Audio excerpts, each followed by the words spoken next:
అద్భుతమైనటువంటి వాతావరణం ఇది.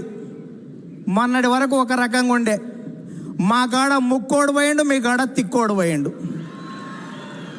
ఇవాళ ముక్కాయనేమో లిఫ్ట్ ఇరిగేషన్, తిక్కాయనేమో ఆత్మలతోటి మాట్లాడేటువంటి పరిస్థితి ఏర్పడ్డది.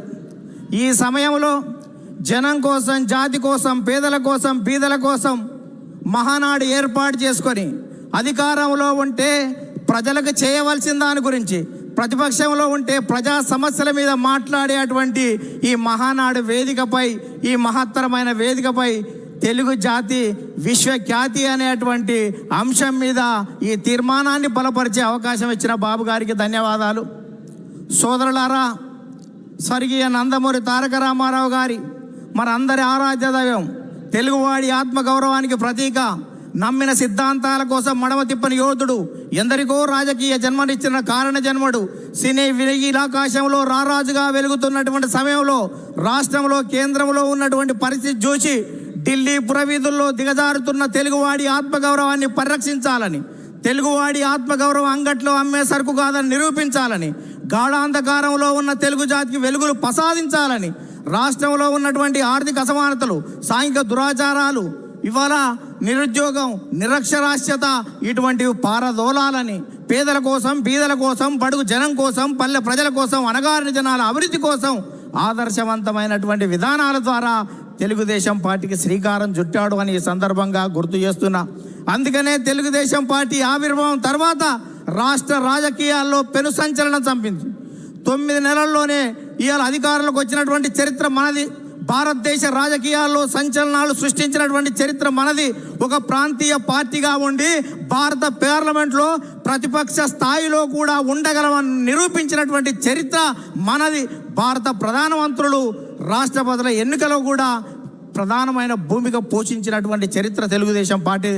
అందుకనే తెలుగుదేశం పార్టీ ఆవిర్భావం తర్వాత గ్రామాలకు మౌలిక సౌకర్యాలు అందాయి, ప్రజలకు సంక్షేమ ఫలాలు అందాయి, ప్రజలకు రాజకీయ చైతన్యం వచ్చింది, బలహీన వర్గాలకు రాజకీయ జీవితం వచ్చింది అని ఈ సందర్భంగా గుర్తు చేస్తున్నా.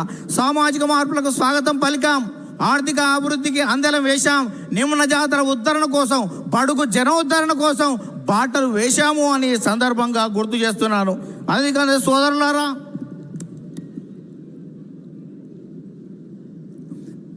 బడుగు జనోద్ధరణ కోసం బాటలు వేశాం.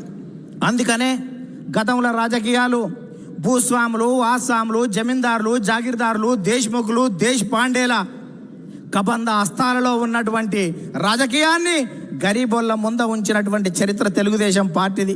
కమ్మరి, కుమ్మరి, చాకలి, మంగలి, ఎరకలి, మాల, మాదిగ, వడ్డెర, బలిజ, లంబాడ, కోయ, ముదిరాజ, పెరిక, మేరు, కాపు, వైశ్య, యాదవ, నేత, గీత, కార్మిక, కర్షక, బడుగు బలహీన వర్గాల బిడ్డల చేతులకు ఈ రాజకీయ అవకాశాన్ని తీసుకొచ్చినటువంటి చరిత్ర తెలుగుదేశం పార్టీది అని సందర్భంగా గుర్తు చేస్తున్నా. అందుకనే స్వర్గీయ నందమూరి తారక రామారావు గారు 2 రూపాయల కిలో బియ్యం పెట్టాడు. ఆ రోజు ఉన్నటువంటి తినేవాడికి తిండి, ఉండడానికి ఇల్లు, కట్టుకోవడానికి బట్టలు ఉండాలని 2 రూపాయల కిలో బియ్యం పెడితే 30 సంవత్సరాల క్రితం, 40 సంవత్సరాల క్రితం తెలుగుదేశం పార్టీ పెడితే ఈ దేశంలో ఆహారత భద్రత చట్టం మనం పెట్టిన దానికి 20 సంవత్సరాల తర్వాత ఆహారత భద్రత చట్టం వచ్చింది. అంటే తెలుగుదేశం పార్టీ ఒక నిర్ణయం చేస్తే ఈ దేశం వివిధ రాష్ట్రాలు 20 సంవత్సరాల తర్వాత ముందు చూపుతోటి చేస్తున్నటువంటి పరిస్థితి ఉంది. మనం మహిళలకు ఆస్తి హక్కు 30 సంవత్సరాల క్రితం ఇస్తే భారత పార్లమెంటులో మనం నిబంధన పెట్టిన తర్వాత 15-20 సంవత్సరాల తర్వాత కూడా భారత పార్లమెంట్లో పెట్టేటువంటి పరిస్థితి ఉంది. అందుకనే ఈ దేశంలో ప్రతి చట్టం కూడా తెలుగుదేశం పార్టీ ముందు చూపుతోటి విజన్ 20 తోటి ముందుకు పోతున్నటువంటి పరిస్థితి ఉంది. అందుకనే స్వర్గీయ నందమూరి తారక రామారావు గారు తర్వాత మన ప్రియతమ నేత నారా చంద్రబాబు నాయుడు గారు అధికారంలోకి వచ్చిన తర్వాత రామన్న రూపుదిద్దినటువంటి ఈ పార్టీని చంద్రన్న తీర్చిదిద్దాడు.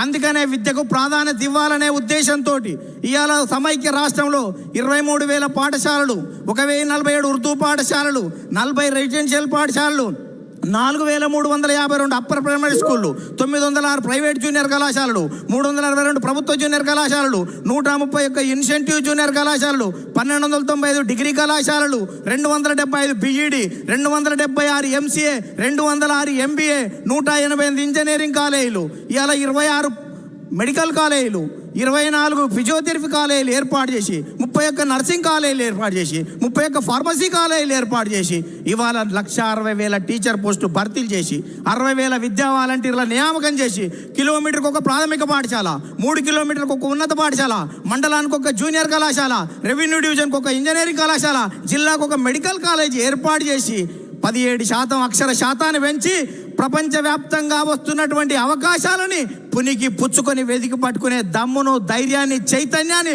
స్ఫూర్తి ఇచ్చినటువంటి చరిత్ర మన నారా చంద్రబాబు నాయుడు గారు దాన్ని ఈ సందర్భంగా గుర్తు చేస్తున్నా.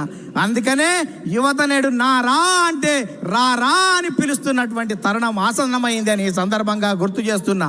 చంద్రబాబు నాయుడు గారు ఐటీ తేవడం వల్ల ఇన్ఫోసిస్ వచ్చింది, ఐఆర్డీఏ వచ్చింది, IIIT వచ్చింది, ISB వచ్చింది, ICI వచ్చింది, నల్సార్ వచ్చింది, నేషనల్ ఇన్స్టిట్యూట్ ఆఫ్ కన్స్ట్రక్షన్ వచ్చింది, ఇటువంటి జినోమ్ వ్యాలీ వచ్చింది, ఔటర్ రింగ్ రోడ్ అంకురార్పణ చేశాం, ఇవాళ ఇంటర్నేషనల్ స్టేడియాలు కట్టాం, ఇంటర్నేషనల్ స్టేడియాలు, ఎయిర్పోర్ట్లు నిర్మాణం చేశాం. ఇవాళ హైదరాబాద్లో అనేక రకాలైనటువంటి అభివృద్ధితోటి ప్రపంచవ్యాప్తంగా ఉన్నటువంటి కంపెనీలు ఇవాళ హైదరాబాద్కు వచ్చాయి, తెలుగు రాష్ట్రాలకు వచ్చాయని ఈ సందర్భంగా గుర్తు చేస్తున్నా. తెలుగుదేశం పార్టీ ప్రపంచవ్యాప్తంగా ఉన్నటువంటి తెలుగు వాళ్ళ కోసమే పనిచేస్తుంది అని ఈ సందర్భంగా గుర్తు చేస్తున్నాను. తెలుగు రాష్ట్రాల అభివృద్ధికి అడుగులు నేర్పినటువంటి చరిత్ర తెలుగుదేశం పార్టీది. తెలుగు రాష్ట్రాలలో ప్రగతిని పరుగులు తీయించినటువంటి చరిత్ర ఇవాళ తెలుగుదేశం పార్టీదని ఈ సందర్భంగా గుర్తు చేస్తున్నాను. అందుకనే సోదరులారా, ఇవాళ ప్రపంచవ్యాప్తంగా నారా చంద్రబాబు నాయుడు గారి మీద ఉన్నటువంటి మమకారంతో ఇవాళ చంద్రబాబు నాయుడు గారు అనుక్షణం, ప్రతిరోజు, ప్రతి గంట, ప్రతి నిమిషం, ప్రతి క్షణం ప్రపంచవ్యాప్తంగా వచ్చినటువంటి మార్పులను గ్రహిస్తూ మనని చైతన్యం చేస్తూ ఆ వైపు మనల్ని తీర్చిదిద్దు తెలుగు జాతిని మహోన్నత జాతిగా తీర్చిదిద్దేటువంటి దానికి శ్రీకారం చుట్టాడు అని ఈ సందర్భంగా గుర్తు చేస్తున్నాం. అందుకనే తెలుగుదేశం పార్టీ 20 సంవత్సరాల క్రితం చంద్రబాబు నాయుడు గారు జినోమ్ వ్యాలీ పెడితే, కోవిడ్ టైంలో వ్యాక్సిన్ జినోమ్ వ్యాలీ నుంచి వచ్చి భారతదేశం మొత్తం